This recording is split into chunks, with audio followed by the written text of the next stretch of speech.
사진 속에 보이는 이곳은요, 독일에 있는 뉘른베르크 재판소입니다. 지금 재판을 하고 있는 모습이 보이시죠?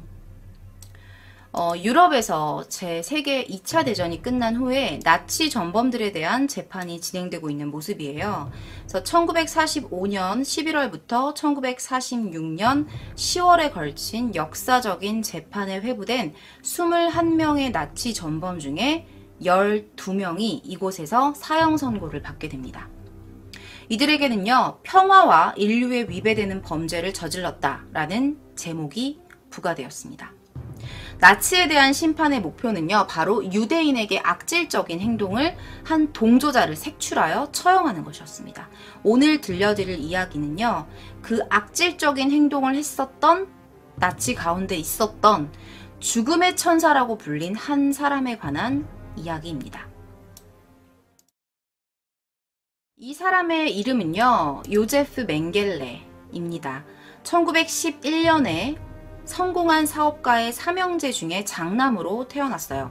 그는 나치 친위대의 장교였고요. 아우슈비츠 나치 강제수용소의 내과 의사였어요. 상당한 인텔리였어요. 얼굴도 되게 잘생겼죠. 얘는요, 이미 19살 때부터 나치즘에 빠져 있었어요. 그래서 성공을 위해서 나치의 추종자가 됐고요. 연구 방향 또한 정치적인 흐름에 맞춰서 연구를 진행했었다고 해요. 이 사람이 나온 대학교는 독일의 명문대학교인 위넨 대학이에요. 그래서 이 사람이 위넨 대학에서 약학과 인류학을 공부를 해요. 그리고 테오도르 몰리슨이라는 교수의 지도로 1935년 24살의 나이에 유대인 하층민들의 인종적 차이점, 유대인 하층민들의 인종적인 차이점에 대한 논문을 작성해요. 그래서 그걸 가지고 인류학 박사 학위를 받습니다. 그러니까 유대인의 인종 뭐 이런 거에 대해서 연구를 하면 좀 그럴 수 있었나 봐요. 대학에서 약학과 인류학을 공부했던 그는요, 우생학에 대한 깊은 관심을 가지게 돼요. 우생학이라는 게 뭐냐면 우수한 소질의 인구가 증가하기를 꾀하는 거야. 그러니까 그러니까 쉽게 말해서 그거야. 좋은 인자를 가진 인구가 증가하기를 꾀하고 좀 열등한 유전자를 가지고 있는 사람들을 방지하는 거야. 태어나지 못하게 하는 것을 목적으로 하는 연구가 우생학이에요. 근데 당시에 이 요제프 맹겔레는 유대인이 게르만족을 더럽히고 있다는 인식을 강하게 가지고 있었어요. 그때 당시 나치들은 아마 그런 생각을 가지고 있었을 거예요. 유대인들이 게르만족의 피를 더럽히고 있다. 이런 생각을 가지고 있었을 거예요. 자, 당시 독일을 비롯한 유럽 국가는요, 반유대주의가 상당히 강했어요. 요제프 맹겔레에게 나치가 게르만족의 우월성을 주장하기 위해 만들었던 우생학이 자신의 생각과 맞아 떨어졌던 이유로도 들 수 있죠. 그래서 우생학에 대해 더 깊이 빠져들었던 것 같아요. 이 우생학에 대한 맹겔레의 믿음은요, 1937년 자신의 스승이자 동료였던 폰 페르쇼 박사와 함께한 연구에서도 엿볼 수가 있어요. 얘네가 프랑크푸르트 대학으로 자리를 옮겨서 이 요제프 맹겔레가 연구를 해요. 그러니까 어떤 연구냐면 1938년에 갈라진 입술과 구개에 관한 가족사 연구라는 논문을 제출을 해요. 그러니까 논문을 발표를 해요. 그래서 그걸 가지고 학위를 받기도 하거든요. 그리고 이 폰 페르쇼 박사가요, 얘랑 같이 이렇게 연구를 했었잖아요. 근데 이 폰 페르쇼 박사가 쌍둥이에게 관심이 되게 많았어요. 쌍둥이에게 관심이 되게 많아서 이게 요제프 맹겔레한테까지도 영향을 미쳐요. 그래서 아까도 말씀드렸지만 이 젊은 시절에 요제프 맹겔레는 나치즘에 빠져 있었고 의과대학 교수가 돼서 출세하고 싶은 명예욕에 불타고 있었던 애잖아요. 그래서 방금 제가 말씀드렸던 폰 페르쇼 박사의 딸하고 결혼도 해요. 그러니까 이게 다 어떤 출세욕에 의한 계획이었다고 볼 수 있는 거예요. 그러니까 자기랑 연구했던 사람의 딸과 결혼을 한 거죠. 장인어른이 된 거예요, 한마디로. 이 사진은 좀 못생기게 나왔는데 되게 잘생겼어요, 실제로는. 이게 요제프 맹겔레입니다. 자, 사진 보여드릴게요. 제가 너무 작게 편집을 했나봐요. 자, 첫 번째 사진은 장교 시절의 맹겔레고요. 두 번째 사진은 폰 페르쇼 박사예요. 쌍둥이 2명을 가지고 지금 실험을 하고 있습니다.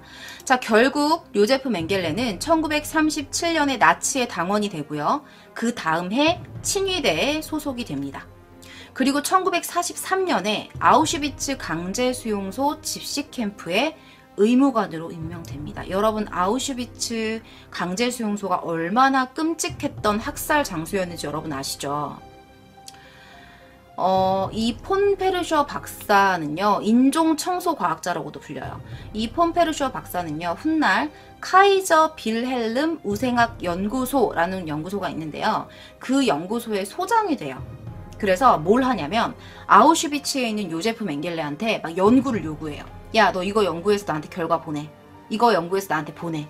그러면 그 요구에 따라서 맹겔레는 유대인들이나 수감자들을 대상으로 해서 인체 실험을 해요. 그러니까 우리 옛날에 731 부대 마루타 실험, 그거랑 똑같은 거야. 그런 식으로 인체 실험을 해서 그 결과를 지속적으로 카이저 빌헬름 우생학 연구소에 그 폰페르쇼 자기 장인에게 계속 보내요. 그 카이저 빌헬름 연구소가요, 당시 세계 최고의 과학 연구소였대요. 그러니까 이게 진짜 양면성인데, 이 사람들이 학대당했던 그런 시기에 의학이 발전도 많이 했었다고 해요. 뭐 이런 식으로 완전 사람을 다 뭐 해부하고 해서 실험을 하니까. 다음 사진 보여드릴게요. 자, 이분 요제프 맹겔레입니다. 이분이 아니고 이놈 요제프 맹겔레입니다. 자, 오프닝 때 말씀드렸던 죽음의 천사라는 말 기억나시죠? 얘가요, 21개월 동안 아우슈비츠에 머무르면서 얻게 된 별명이 바로 죽음의 천사예요. 근데 왜 하필 다른 별명 놔두고 왜 하필 죽음의 천사라는 별명을 얻게 됐을까? 그거는 바로 얘가 아우슈비츠에서 했던 일 때문이에요. 얘는요, 수용소로 이제 유대인들이 엄청 많이 들어와요. 그러니까 막 몇천 명씩 들어오잖아요. 기차를 타고. 그러면 그 수송된 유대인들을 쫙 줄을 세워놓고서 그 안에는 뭐 유대인, 집시, 뭐 불황자들 다 있었어요. 쫙 세워놓고서 얘네들의 앞으로의 운명을 결정하는 거야. 얘네를 가스실에서 죽일 건지, 아니면 강제노역, 뭐 이런 강제노역자로 공장으로 보낼 건지, 아니면은 뭐 어떤 예를 들면 자기가 실험하는 실험실로 보내줄 건지를 자기가 다 정하는 거야. 자기 마음대로. 그거를 정하는 장교였어요, 얘가. 그래서 얘 지시에 따라서 삶과 죽음이 바로바로 결정이 되는 거예요. 그래서 얘가 그래서 별명이 죽음의 천사였던 거예요.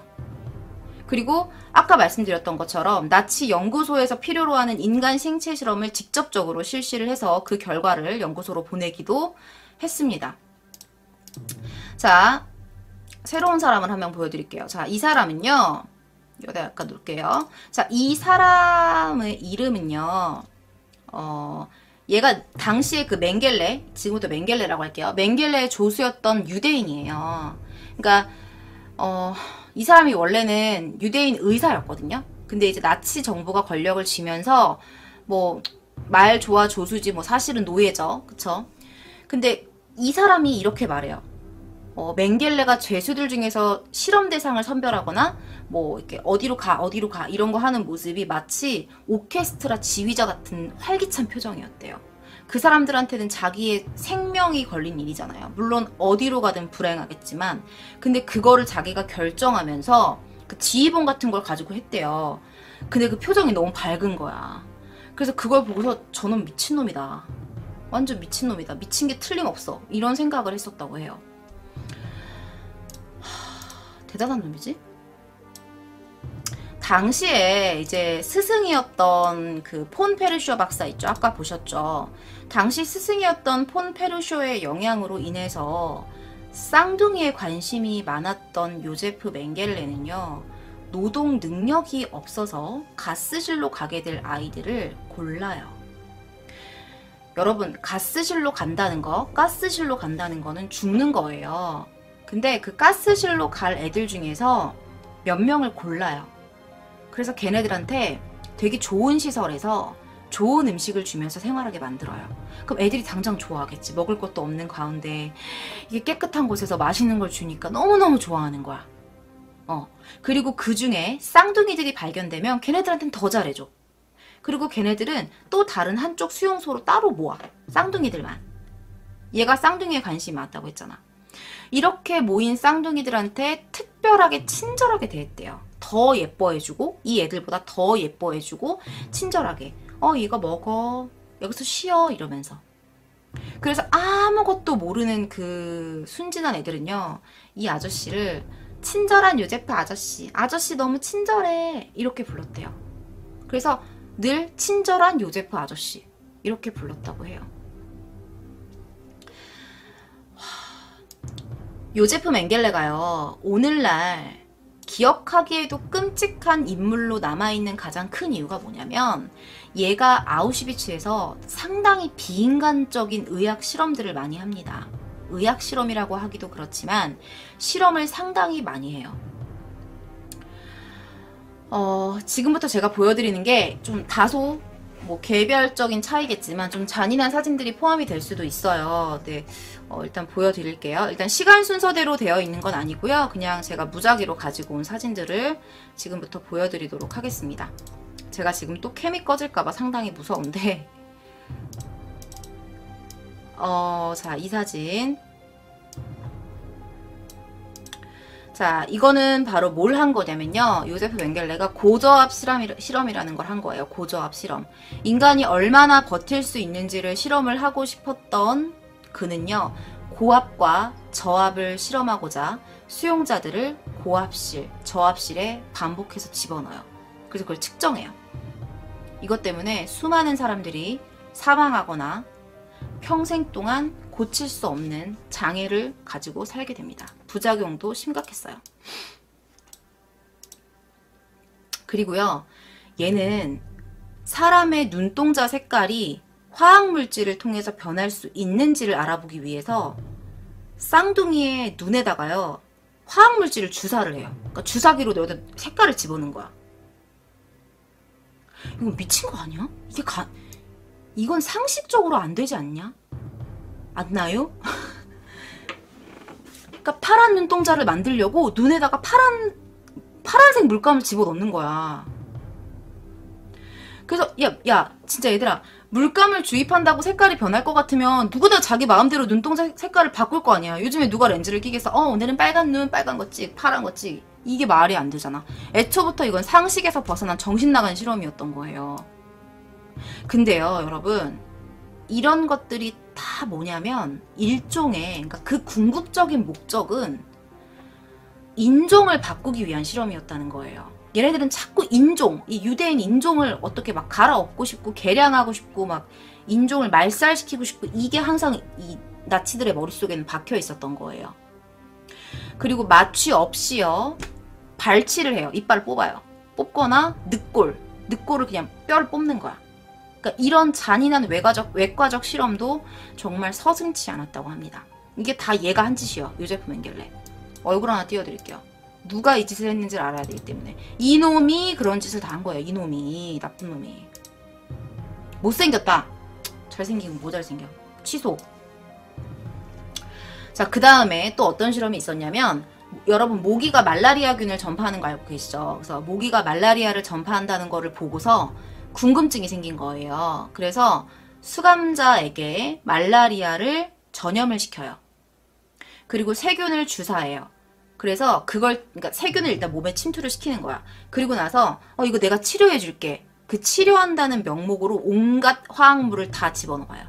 이거 되나? 이거 되나? 이거는 어떻게 되지? 이거 될까? 이것 때문에요, 여러분 1000명이 죽었대요. 1000명. 여러분 1000명이 얼마나 많은지 아시죠? 1000명의 사람을 죽인 거야. 이 실험 하나 때문에. 그리고 또 뭐가 있었냐면, 여자 수감자들 있잖아요. 여자 수감자들의 자궁을 도려냅니다. 자궁을 도려내서요, 약품을 사용한 불임 수술을 하기도 했어요. 이때 사용한 화학적 약품으로 인해서 난관이 막힙니다. 여자의 자궁 안에 이렇게 난관이 있거든요. 난관을 막아버리는 거죠. 그러니까 아까도 말씀드렸다시피 얘네들이 하는 실험 대부분은 어떻게 하면 인종을 바꿀 수 있을까? 어떻게 하면 씨를 말려버릴까? 어떻게 하면 말살시킬 수 있을까의 목적이 있었던 거예요. 얘네들은. 진짜 한국도 많이 당했지만 이 유대인들도 만만치 않게 정말 더 심했다면 더 심하게 당했어요. 진짜로 너무 안타깝습니다. 자, 이 사진은요, 제가 한참을 봤어요. 이게 도대체 무슨 사진인가? 저는 처음에 여기 하얀 부분에 얼굴 하얀 부분이 팔인 줄 알았는데 팔이 아니고 이게 무슨 실험이냐면요. 이 욕조같이 생긴 곳에 지금 맹겔레가 걸터 앉아 있어요. 제가 보기에는 지금 요 왼쪽에 있는 사람이 맹겔레인 것 같은데 얼굴이 잘 안 보여서 잘 모르겠어요. 아무튼 근데 둘 중에 한 사람은 맹겔레일 것 같아요. 맹겔레가 걸터 앉아 있어요. 여러분 지금 욕조고요. 그 안에 물을 받아놓은 거예요. 엄청나게 차가운 물을 받아놨어요. 그리고요 한 아이를요 물속에 집어넣습니다. 그리고 목 옆에 있는 이건 튜브 같은 거예요. 튜브 같은 걸 이렇게 해놓은 거예요. 물 위에 뜨게 만들려고. 그래서 이 애를요 엄청나게 차가운 물속에 집어넣어요. 그래서 이게 차가운 물에서 사람이 얼마 동안 버틸 수 있는지를 알아보기 위해서 얼음물에다가 사람을 3시간 동안 집어넣어요. 그리고 그 온도가 몸에 어떤 영향을 미치는지를 관찰해. 어떤 영향을 미치겠냐? 그냥 죽겠지. 그리고 나서 다시 따뜻하게 해줘. 따뜻하게 해주면 몸이 제대로 돌아오나? 이런 걸 실험하는 거예요. 이 사람들 다 어떻게 됐을까? 다 동상 걸리고 면역 저하돼서 거의 다 죽었어요. 19은 다 사망했습니다. 그리고 또 이 요제프 맹겔레는요 쌍둥이에도 관심이 많았지만 기형아에도 관심이 상당히 많았어요. 그래서 아까 그 장인이었던 폰 페르슈어, 그 연구소에 있었던 비렐름 연구소에 있었던 폰 페르슈어의 영향을 많이 받았죠. 자, 자신을 친절한 요제프 아저씨라고 불렀던 쌍둥이들을 데리고서 어떤 실험을 했을까요? 쌍둥이 2명을 눕혀놨어요. 한 명한테 되게 유해한 병균을 주사해요. 그리고 나머지 한 명한테도 주입하기 위해서 비교 연구를 합니다. 그리고 혈액형이 다른 쌍둥이가 이렇게 있으면 한쪽 피를 뽑아가지고 강제적으로 수혈을 해요. 그러니까 얘네가 외모가 똑같잖아요. 일란성 쌍둥이 같은 경우에. 외모뿐만 아니라 그 다른 부분들도 완전히 같은지를 보기 위해서 잠들어 있는 쌍둥이들을 죽여요. 그냥 자고 있는데 죽여. 그리고 해부해요. 자고 있는 애들을 죽여서 해부해서 속을 다 보는 거야. 진짜 똑같은지. 똑같겠지 당연히. 그리고요 이제부터는 진짜 좀 심해요. 이젠 진짜 이해가 안 가는 실험들이 있어요. 정말 이게 뭐죠 여러분? 지금 이게 뭔지 보이시나요 여러분?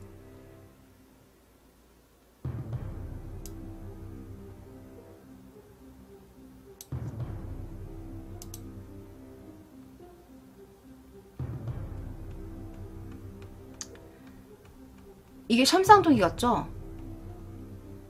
이거 샴쌍둥이 아니에요 여러분. 여러분 이거 샴쌍둥이 아니에요. 이거 샴쌍둥이가 아니라 샴쌍둥이로 만든 거예요. 일부러. 일부러 붙였어요. 맞아요. 일부러 붙였어요.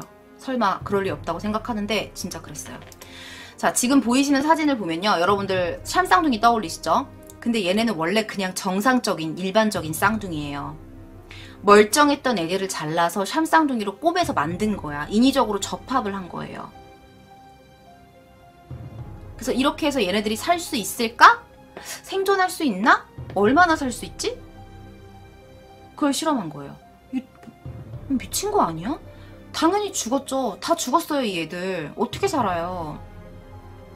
그러니까 이런 실험뿐만이 아니라 그런 것도 있어요. 쌍둥이들이 이렇게 있잖아요. 그럼 장기를 빼서 교환을 해요.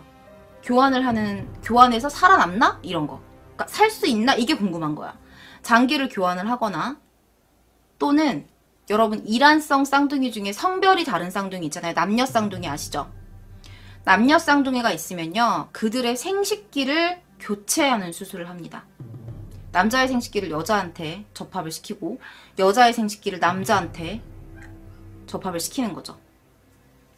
그런 수술까지 했었대요. 와. 그리고 정말로 욕 나왔던 내용이 있어요. 그러니까 쌍생아를 낳는 성질이 유전이 되는지가 궁금한 거야, 얘가. 이 쌍생아가 태어나면 그 다음도 쌍생아가 태어날까? 뭐 이런 게 궁금했던 거야. 쌍생아를 낳는 게 유전이 되나?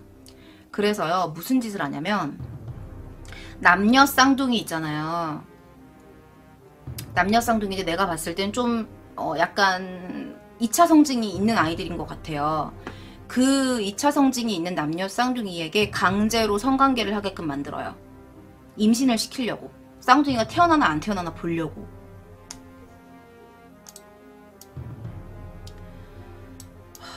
잔인하죠? 어떻게 그런 생각을 했을까요? 자, 이 사람은요, 아우슈비츠에 유대인을 태운 기차가 도착을 했을 때요, 쌍둥이만 골라서 사탕과 과자를 주면서 착한 척을 합니다. 그리고 바로 실험대로 끌고 가서 실험용 쥐만도 못하게 써먹다가요, 죽으면 버렸어요. 그런 짓을 무한 반복했습니다. 심지어 150cm 미만의 아이들은요, 갓난아기를 포함해서 모두 가스실로 보내서 죽였다고 합니다. 이때 약 150에서 200쌍의 쌍생아들이 괴물 요제프 맹겔레에 의해서 실험용 쥐만도 못한 취급을 받으면서 이용이 되었고요. 모두 다 죽임을 당하게 됩니다. 와, 끔찍한 놈이야, 정말. 자, 여러분, 이 가족은요, 지금 키가 되게 작죠. 이걸 제가 확실하게 외소증이라고 하는데, 이 맹겔레는요, 기형의 몸을 가진 수감자에게도 관심이 많았었다고 했잖아요. 이 가운데는 오비츠라는 가족이 있어요. 이 가족 이름이 오비츠 가족이거든요. 이 사람들은 누구냐면 루마니아 출신의 유대인 예술단이에요. 그래서 가족 10명 중에서 7명이 외소증이에요. 전체가 다 외소증은 아니고 7명만 외소증이에요. 이 맹겔레가요, 이들한테 이렇게 불렀대요. 나의 난쟁이 가족. 그러니까 얘는 지가 실험으로 써먹을 사람들한테는 다 처음엔 잘해주는 거야. 천사처럼. 쌍둥이 아이들한테도 그랬고 이 가족한테도 나의 난쟁이 가족이라고 부르면서 되게 아껴줬어요. 그래서 결국에는 난쟁이들을 대상으로 온갖 잔인한 실험을 자행합니다. 자, 어떤 실험을 하냐면요.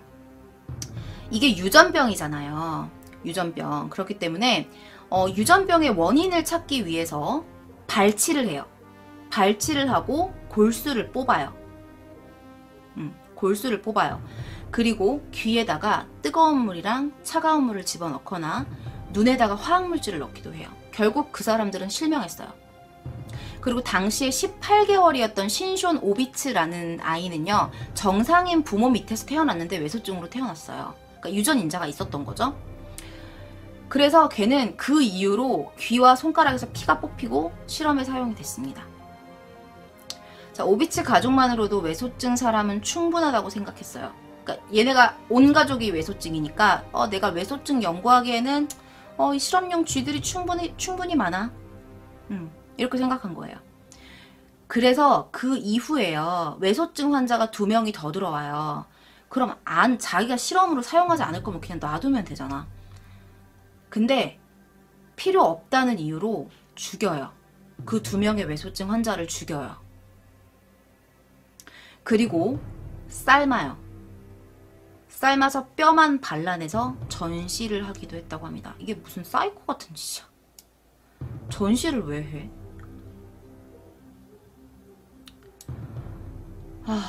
그 외에도요, 수감자의 밥에다가 몰래 독약을 타서 먹이기도 하고요.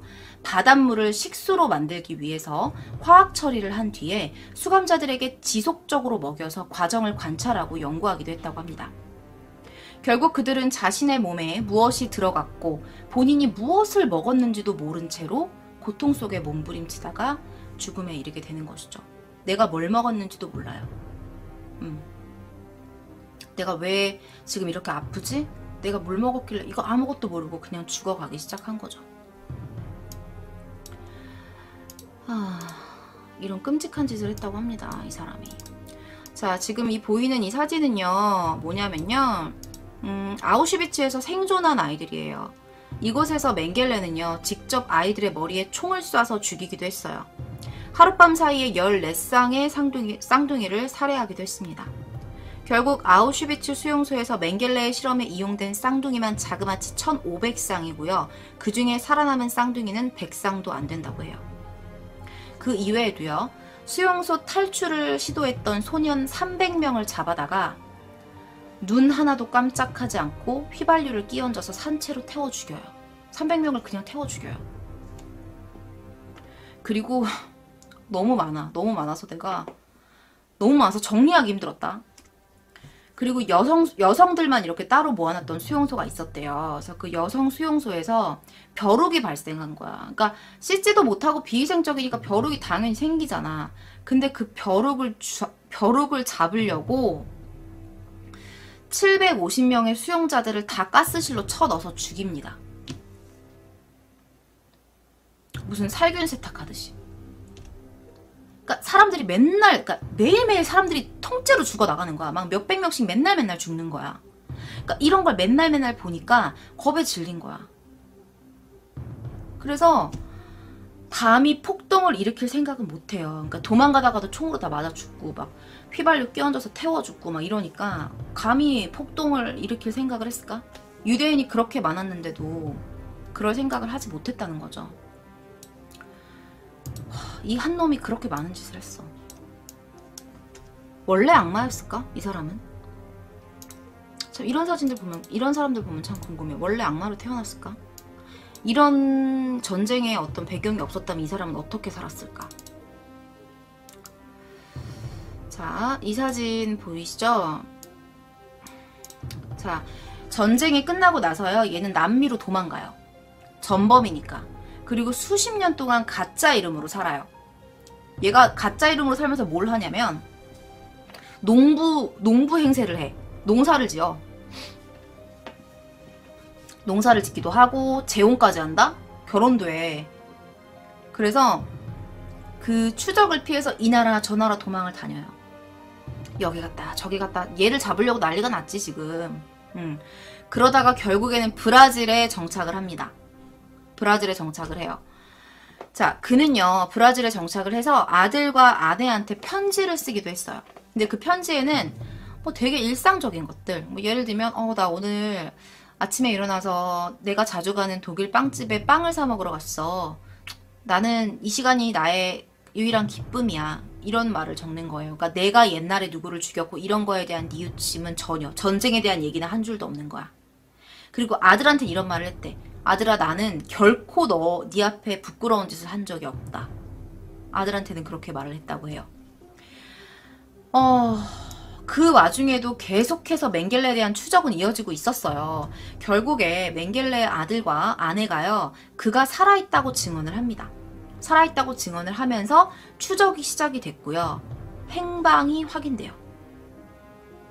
근데 이미 맹겔레는요, 브라질에 있는 상파울루 바닷가에서 수영을 하다가 심장마비로 죽어요. 그리고 죽은 지 6년 만에 행방이 확인이 된 걸로 알고 있어요. 그러니까 1979년에 사망을 했고요. 1985년에 그게 세상에 알려지게 된 거예요. 자, 근데요, 여러분. 여기서 한 가지. 제가 여기를 정리하기가 조금 헷갈렸었는데 간신히 정리를 하긴 했어요. 자, 근데 브라질에서 심장마비로 어떤 사람이 죽었다. 근데 그 사람이 맹겔레다. 이렇게 알려진 건 아니었어요. 그러니까 어떻게 그게 맹겔레인 게 알려졌냐면 그 당시에 CIA, 뭐 미국의 CIA, FBI, 뭐 이스라엘에 있는 비밀 정보기관, 막 이런 데서 비밀 정보기관인 모사드 이런 데서 자신들이 뭐 동원할 수 있는 모든 안테나를 다 동원을 해요. 그래서 생포하려고 하는 거야. 살아있는 상태로. 얘를 잡으려고 노력을 했는데 그때 당시에 그 아들이랑 편지를 주고받았잖아요. 근데 그 편지를 주고받았을 때 그 이름에 맹겔레라고 써있지 않았어요. 거기다 미쳤다고 요제프 맹겔레라고 쓰겠어? 맹겔레라고 쓰지 않고 그 편지를 주고받을 때 게르하르트라는 이름으로 오갔었대요. 그 편지가. 그래서 그 편지들을 끈질기게 추적을 해서 그 게르하르트라는 사람의 소재를 알아낸 거예요. 근데 이미 게르하르트는 죽은 사람이었어요. 그래서 그 이후에 계속 이런저런 추적을 해요. 추적을 하다가 혹시 얘가 다른 전범들처럼 다른 사람 이름으로 죽어가지고 묻혀있지 않을까? 어디 땅에 묻혀있지 않을까? 이럴 가능성이 있어. 라는 생각을 한 거예요. 그래서요, 그 편지가 오고 갔던 게르하르트의 무덤을 파요. 왜냐면 그 게르하르트라는 사람의 이름으로 편지를 주고받았기 때문에 혹시 얘 이름으로 묻혀있을 수도 있다는 걸 가능성을 본 거죠. 그래서 게르하르트 무덤을 파서 거기서 유골을 하나 찾아요. 자, 그때 찾은 유골을 하나 보여드릴게요. 깜짝이야. 누구야? 그때 유골이 발견됩니다. 그게 바로 이거예요, 여러분. 완전 뼈밖에 없죠. 자, 이 유골을 찾아서요, DNA 검사를 했는데요. 검사 결과 맹겔레의 것임이 확인됩니다. 채팅창에 욕하지 마세요. 너무 심한 욕하지 마세요. 너무 심한 건 하지 마세요. 자, 이때가 1992년이었어요. 알고 보니까 맹겔레가요, 게르하르트하고 친분이 있는 사이였어요. 친분이 있는 사이였고, 게르하르트가 죽고 나서 그 사람의 신분으로 살았던 거예요. 그리고 거기서 알게 된 헝가리 출신의 노부부가 살던 좋은 집까지 이어받아서 거기서 편하게 살고 있었어요. 그러니까 죽을 때도 아까 채팅창에서도 그랬지만 자기가 한 짓에 비해서 너무 편하게 죽었어. 근데 나는 좀 의심스러운 게 뭐냐면 과연 게르하르트가 정상적으로 죽었을까? 게르하르트랑 친분을 맺고 있는데 게르하르트가 어느 날 갑자기 죽어서 그 이름으로 살았다? 라고 보기에는 좀 아닌 것 같아. 내가 생각했을 때는 얘는 게르하르트를 자기 계획대로 죽이고도 남지 않았을까. 그러니까 그런 거 있었잖아요. 타인의 인생으로 살기 위해서 그 사람을 죽이고, 여러분들 영화 화차 아시죠? 거기서도 여자 주인공이 다른 사람의 인생을 살기 위해서 그 사람을 죽이거든요. 그러니까 그럴 수도 있다는 거죠. 그럴 수도 있는 게 아니라 얘는 그럴 만도 한 놈이야. 그리고 어떻게 자기랑 친분이 있었던 게르하르트도 죽을 수가 있고, 그리고 자기랑 친분이 있던 헝가리 출신의 노부부가 마침 집을 그 사람한테 주겠어. 그거 다 미스테리야. 밝혀진 게 없죠, 그 부분은.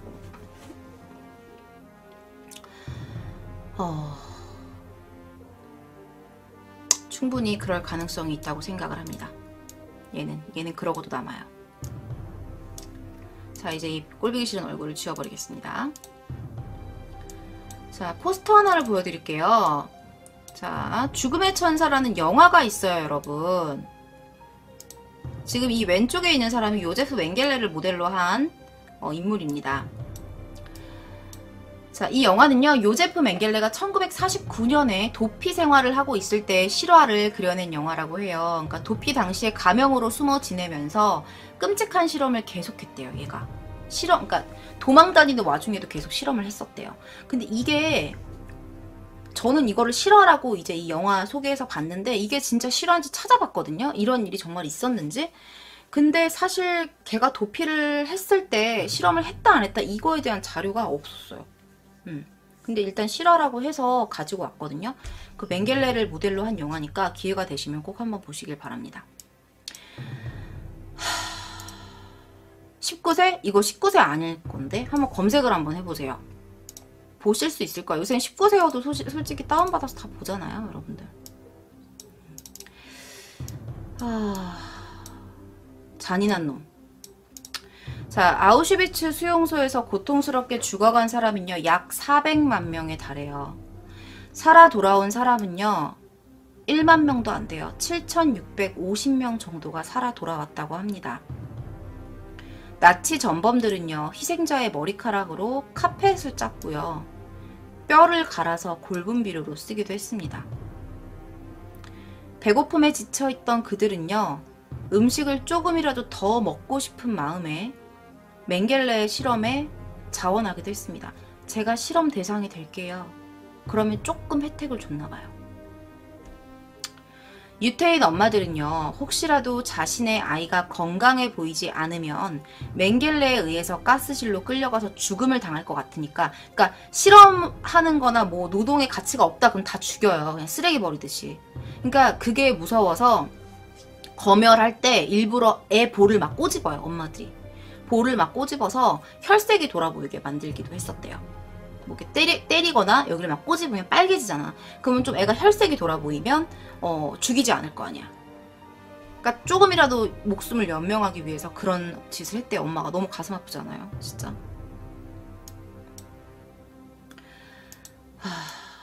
이 요제프 맹겔레는요. 약 40만 명의 죽음에 관여를 합니다.